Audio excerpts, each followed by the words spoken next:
How's everybody doing today? Coming to you not too far from Hampton Roads area, which is comprised of Virginia Beach, Norfolk, Chesapeake, Portsmouth, Williamsburg's not too far away, Hampton. This area actually is located in the southeastern part of Virginia. Those of you not familiar with Virginia, but I'm sure everybody on the East Coast is actually familiar with Virginia. And actually, we go to a little map down here that we have. It talks about Tidewater. We call this area Tidewater, Virginia, actually. And this is actually a house right here. This will show that, well, here's the side of it. This is where my ancestors actually first came to America, to Jamestown, Virginia, back in 1636, I believe. And the immediate side of my family, they were actually poor sharecroppers who moved to North Carolina at that time period. But I'm actually related to George Washington. He's my second or third cousin. Also, I'm related to Meriwether Lewis from Lewis and Clark Expedition. Bruce Hornsby is from Williamsburg. He's supposedly like distant kin to me. Really not for sure. But yeah, this area is a good area. Virginia Beach is actually beach in an area and the easternmost part of the Hampton Roads area. Chesapeake south of there. Norfolk is downtown, where the Norfolk Naval Station's at that we'll talk about. Suffolk's a little bit rural and a little bit west of the area. You have the Eastern Shore, which goes across the Chesapeake Bay, and Colonial Williamsburg. And it's a map basically right here. This area probably has about 2.5, close to 3 million people, a lot of military personnel. More military bases in this area probably anywhere in the world. Norfolk Naval Station is the largest naval base. Oceana Air Station, we'll talk about that in Virginia Beach. Your fighter planes that go out and your Tomcats that go out and train and land on the ships and way out in the ocean out here. You hear them, if you ever stay in Virginia Beach, you can hear them. They're loud. The Navy SEAL, Navy 6, SEAL Team 6, they're located in Virginia Beach as well. You'll see some of the Navy SEALs actually in the northern part of Virginia Beach. Before you get to Chesapeake Bay doing exercises, and then you have other bases actually located, some Army bases too in here, and different ones located in this area. And it's a pretty good area right here. Actually, this area is kind of a cross between the South and the Mid-Atlantic. It depends on who you ask. If you ask someone from the deep South, from South Carolina, Georgia, Alabama, parts of Florida, they're going to say this area has more of a Mid-Atlantic feel to it. But if you ask somebody up north in New York, New Jersey, they're going to say it's definitely the South. I think it's kind of a hybrid, actually. It has some characteristics of the Mid-Atlantic states of Maryland and Washington, D.C., but it also has southern characteristics, too. A lot of the people that have lived there for a long time, they identify as Southerners, you know. And same goes with actually people who live actually in the eastern shore of Maryland, actually, up in this area. Reminds me a lot of the South in some of their ways and customs and so to speak. But yeah, this area is a good area. It's actually, the thing about Virginia Beach is, it's one of the few places I've been to in America where you could be in a traffic jam on Highway Interstate 264 right here. You have 450,000 people who live in Virginia Beach. It's the largest city in the state of Virginia as far as population goes, the municipality goes. But you go, I'm not making this up, you go 5 minutes right past the city limits in Virginia Beach, you're in rural farm country. I mean, you see pastures, you see cornfields. I mean, it's just like, you know, you're going from night to day in a blink of an eye. Then you hit right here, you goes to urban again, with a big urban downtown, and your boardwalk and all your resorts are right here in this area. Big SEAL bases right up here. Chesapeake Bridge right here, Bay Tunnel, will be right here. They made that tunnel. It goes under the ground. A lot of tunnels in this areas. And the reason they have tunnels is for Navy ships. The Navy ships are so big, and cargo ships, we're talking about shipping, they have to go over a lot of the bridges to make them tall enough. And what this does right here, it frees traffic up. But it's nothing worse to get stuck in a tunnel in Newport News or Norfolk. And you just sit there. If you have Sirius radio, you can forget it. You're not getting a satellite down there. But it sucks to be in a traffic jam stuck in a tunnel. It's the only thing I really don't like about that area. But other than that, I mean, it's a great area. I really do like it, though. And Virginia's like any other southern state. You get outside of the metro areas. This part of Virginia is very, very rural. You go west of Newport News and Norfolk, south of Richmond. I mean, there's really not a lot, actually. A lot of great Civil War history if you're into the Civil War and stuff like that around Richmond. Richmond's a great town, the Blue Ridge Mountains. Think about the Blue Ridge Mountains Blue Ridge Mountains in Virginia, they actually come in parallel closer to the coast. So if you go an hour past Richmond towards Charlottesville, you're in the mountains. If you're going down 95 into North Carolina, if you go down 95 in North Carolina, you're about at least 3 hours away from the mountains. But you see the way the spine of the Appalachian Mountains actually curve in. So in Virginia, you can be at the coast in an hour and a half, or the mountains in an hour and a half, And it's pretty neat, It's kind of like in Maine. If you go to Maine, you have the coast and the mountains all together. But all right, a little geographical lesson that we have right here.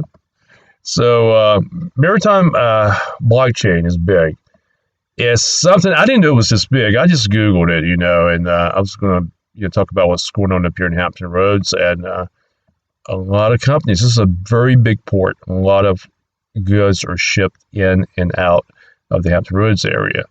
You have other areas too. Jacksonville, Florida has a pretty big area. Savannah, they have a port as well. Charleston, but a lot of cargo comes in. It's halfway on the East Coast, basically. So you have materials going in, and trains and trucks are right there at the ports to pick it up to go north, south, west. So it's one of the busiest ports in America because of its location. And they have the technology to get shipments in and out. Supply chain is going to play a critical part in this. You're going to see some, hopefully, innovations come along. In Ports of Virginia right here, this is their website, talks about some of their innovations coming along. Economic development, customer service, all this plays into it. Also, you have the Newport News shipbuilding. They build ships. They build a lot of ships for the military as well. Like we're talking about in one of my videos about Grady White boats in Greenville, North Carolina. This would be like on a much larger scale, though. But I can see how blockchain would be so very efficient as far as building a ship. But they're building stuff like this. They build aircraft carriers there. This is where all the good stuff is built at right here. Submarines, you name it. And we have about the Navy. Talk about the Navy, since we have Norfolk Naval Station and Norfolk. Navy's looking at experimenting with blockchain on airplanes. Some of their aviation parks through life cycles automates, like I was talking about with commercial airlines. It's the same procedure, same protocol. That is very interesting. Very interesting. Turn this up a little bit. All right. Like I said, there's an endless supply of military and shipping stuff on blockchain. So no shortage of that by far. The U.S. Navy again explores blockchain for aircraft supply chain. Tracking those parts, seeing how it works. Aerospace is going to be big. It's going to be really, really big. And we also have, go over here to, this is Oceana Air Station in Virginia Beach, where the fighter pilots actually, if you get a chance to go on this base here, my family and I, we're allowed to get on military bases. We have military IDs where that allow us to go like shop on the PX, the exchange, buy groceries and stuff. A little bit cheaper than Walmart and retail. You don't pay taxes on if you buy food products and clothing and stuff on base. So it can save you some money depending on what it costs, though. This is one of the first bases I actually went shopping on right here. It's a pretty nice base. Norfolk Naval Station, largest naval base in the world, is huge. 75 ships, 134 aircraft, 14 piers, 11 aircraft hangars. I've taken a tour of this recently. It's an incredible tour. If you don't have a military ID, it's a bus ride. I want to say it's $5 for the bus. And they have somebody that actually gives you a guided tour and takes you through the whole base. You don't really get out and walk around, but you can actually see all of the ships there. Very educational for my capstone project in for grad school, graduate studies. I actually started out at Clemson, and I had to do a capstone project after I left Clemson. So I did it at the University of Virginia, had a business strategy program that I wanted to go to. So I went to school at the University of Virginia for my final capstone graduate studies program. I did it on military contracts with suppliers. I was the only one, actually, my project was Jeep Corporation and how they can reintroduce Jeep products in the military and make it efficient. And actually had a chance, my congressman allowed me to go to Washington, D.C. to present it to his office, which was really cool. But I got a chance to take a tour of the naval station at Norfolk. When I did that, before I went up to UVA to get some research, incredible place. If you get a chance, do take a look at that. All right, Chesapeake Bay Tunnel. I'm going to show a little bit about that. This is really one of the coolest. I put this up there with the Hoover Dam. Hoover Dam is impressive, and this is impressive too. It's expensive. It's about $20 to go across it, depending on what kind of vehicle you have. But as you can see, they have a little gift shop on the bridge, and you go up here and you go under the water so the ships can go over, and you're going up to the eastern shore where they have a lot of ponies at, and it's fairly rural. Some bird's eye view right here. There you go, underneath the water. Right up there, here comes a big ship over there. So it's pretty deep area. A lot of tunnels in this area. That is cool. All right, and we'll also, more articles there. Like I said, articles about blockchain and shipping, global shipping is, it's something that every country, and hopefully the United States will do this, will actually get involved in and do that. I mean, I reiterate this a lot. I know, like, if Congress can just do their damn job, please, will somebody please I really want to get a petition going, drug test Congress, because you can tell, I mean, even the little kids can watch C-SPAN or what have you. You can tell when someone is not all there. And you can tell a lot of these Congress people, you can look at them in their eyes, and you can tell they're medicated up. They're not qualified to be there. A lot of them are not. I mean, and it's both sides, Republican, Democrat. I mean, they're just not. I mean, we need to do something about that. That really needs to be implemented. Maybe maybe the president. I mean, Trump does some crazy stuff sometimes. So maybe Trump could actually, override anything Congress would do and pass an executive order to have them all drug tested. I think that would be the greatest thing ever. You might have 3 people in Congress next week. Oh, wow. But anyhow, we're looking at some good stuff with blockchain. I mean, it's going to be it's going to be beneficial for the shipping industry and towns like Norfolk, also places like Wilmington, North Carolina. Like down the road in North Carolina, we have Wilmington has actually, it's not a real big port. A lot of the goods in North Carolina are actually shipped out of there.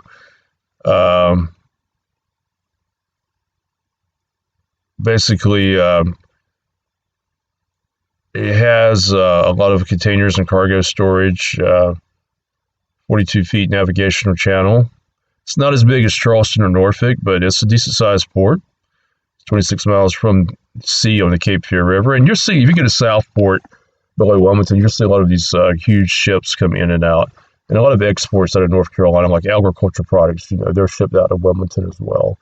Now, of course, cigarettes, they make those and Winston-Salem, R.J. Reynolds, they would use the port. Philip Morris and the Richmond, they would use probably the Norfolk ports. But it's a decent sized port, though. Actually, it's called a port city. Wilmington is. A lot of information on that. All right. All right. So I look forward to some good things with blockchain, and maybe they'll use some tokens actually for tokenization of this stuff. Maybe some VeChain. I don't know. It looks like the military may come up with their own stable coin, to facilitate things. Who knows? Or maybe they're using it. I mean, oh my God, it would be awesome to use XRP. So this is in the executive order to move money with the Fed. I mean, we don't know what's going on. I mean, there's so many non-disclosure agreements. We don't know. Nobody does. Nobody knows unless they work for the company, and they're not going to get fired and lose their job and tell you. I mean, they're not going to do that. I mean, people can speculate all they want to, but blockchain is something that there's a need for and an interest in and a use case, and it's what you need. To give us. It's going to take some time. All right, and we'll show a little bit of the property actually in the Hampton Roads area up here. Hampton Roads. It's a huge area. Yeah, we'll go down to, we're from Las Vegas, Nevada here to dry climate to very wet climate actually. But let's start out with Virginia Beach. And I've always liked Virginia Beach. Virginia Beach competes with Myrtle Beach a lot for tourism. They don't get as many people as. Don't get as many. Here we go. Virginia Beach Day School. We don't get as many. It don't get as many people as Myrtle Beach gets. Myrtle Beach tends to get more because it's a little bit warmer weather than what Virginia Beach has. Virginia Beach can get some nor'easters in the wintertime sometimes. Like anything north of the Outer Banks in North Carolina, you're going to have that. But here again, home's a little bit more expensive in Virginia than North Carolina. Your taxes might be a little bit more. Some people do move across the state line to Elizabeth City, that area, North Carolina, to save on taxes. I don't know what's going to happen in Virginia politically. They do have primarily Democratic Congress and Senate, so I don't know if any rules are going to be passed as far as taxes go. Nobody really knows yet. I mean, a lot of people say if they raise taxes, it's going to help North Carolina. People want to move to North Carolina to save taxes, businesses, and residents. But we don't know. I mean, it may be the same. It may go lower. I mean, no one really knows. But it's not bad. I mean, you got a small home here in Virginia Beach, $79,000. Looks like it's an attached home, but some older homes here too. A lot of military live in this area. $210,000 is not bad. I mean, it's like I said, it's like anywhere else in the southeastern United States as far as the value goes.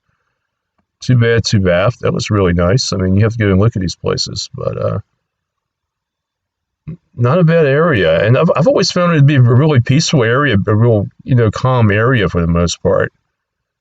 Like if you want a house in the country in Virginia Beach, you can go down to Pungo, right down the road from Virginia Beach, and you can get a really cheap house. It's a big marina right here. There we go, right on the Intracoastal, it looks like. Beautiful area if you want to pay over $1 million for that. So you got some nice areas there. That's a nice house, really nice house there. And this area really doesn't get hurricanes. The hurricanes tend to die out before, if they go up that way, they might skirt the coast. Hard to get a direct impact. You're having more damage from a nor'easter than a hurricane in this area. Wintertime, it really doesn't snow. You don't get snow. You may get freezing rain every now and then. It will get below freezing because it's further north. But depending on what you like or what you're into, I myself think it's a good area. Now, if you want to go to Norfolk, things might be a little bit cheaper. Norfolk's about 20 minutes past Virginia Beach. They actually join each other for the most part. We'll go over here to Norfolk.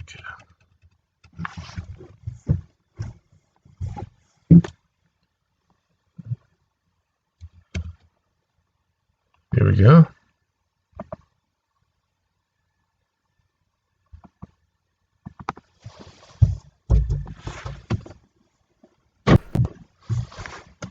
Yeah, Norfolk's a little bit more affordable actually. I like downtown. Downtown Norfolk's actually nice. They've done a lot of renovating down there. They have the USS Wisconsin down there. You can take a tour of, and the naval base is located actually down in the harbor down there. But you're seeing the houses a little bit less in Norfolk. Traditional ranch houses, 4 bedroom, 4 bath. Not bad. I mean, if you go up north, you get Northern Virginia. That's when things get very expensive. You get around Washington, go 30 minutes from Washington D.C. That's when everything gets very expensive. Things are actually affordable in the southern part of Virginia, in my opinion. They actually are. All right. And there's a lot of variety up there in that area, depending on what you're looking for. And if you really want a house like in the country, like away from all the city life, go to Suffolk. Suffolk is the peanut capital of America. Home of Planters Peanuts actually started that. They actually have a statue of Mr. Peanut downtown Suffolk. I used to work in Suffolk. I used to not real estate, insurance actually in that area. And here we go. New houses, 168. And you're about probably 45 minutes from Virginia Beach, 30 minutes from Norfolk. So if you have a job there, it's a fairly easy commute. There again, traffic can be bad, but it's nothing like you have in the Northeast or California. Or Atlanta for that matter. But we're on Main Street right here, $75,000. Looks like it's a little renovated. A lot of these old colonial homes in eastern North Carolina and southern Virginia that we have. But a lot of ranch style homes are really popular actually in the Carolinas and Virginia as well. These houses can vary depending on location. All right, so we got a lot of good stuff here. All right, I do appreciate everybody watching my video here, and I will talk with you folks later. And any question on blockchain, definitely email me at breakingthechain.usa@gmail.com. Any questions on real estate in Tidewater, Virginia area, northeastern North Carolina, email me at americanrealestateref@gmail.com. I got good connections here. All right, and be sure to get a Ledger Nano S for safekeeping of your digital assets in my link below, and a Coinbase account. And that way you'll be safe. You're good to go. We do appreciate you watching, and everybody have a great evening. Thank you so much.